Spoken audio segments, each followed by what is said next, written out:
రోజుకో ఊరు చొప్పున ఈ చుట్టుపక్కల ఊళ్ళన్నీ తిరుగుతున్నావు. అసలేం చేస్తున్నావురా నువ్వు? ఎక్కడికో దూరంగా వెళ్ళిపోయి ఏదో ఒకటి చేసుకుంటే ఎదుగుతాను.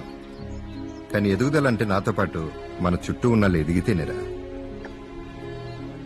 ఇక్కడే ఉండి మన ఊరికి ఏదో ఒకటి చేయాలని బాగా ఉందిరా. వ్యవసాయానికి వర్షపాతం కూడా పెద్దగా లేని ప్రాంతం అవడం వల్ల ఈ ప్రాంతానికి ఇంకో జీవనోపాధి కూడా ఉండాలని అందరితో మాట్లాడి ఒక పాల డైరీ మొదలుపెట్టాలనుకున్నాం. కానీ వెంకటరత్నం కుటుంబం చేసే సారా వ్యాపారం వల్ల ఇక్కడ చాలా మంది ఆ మత్తులోనే బతుకుతూ ఉండేవాళ్లు.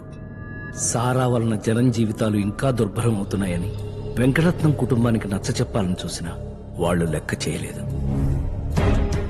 మత్తు వదిలి పనుల్లోకొస్తే జీవితాలు బాగుపడతాయని ఊరూరా నచ్చ చెప్పి కొత్త ఉత్సాహంతో ముందుకెళ్ళాం.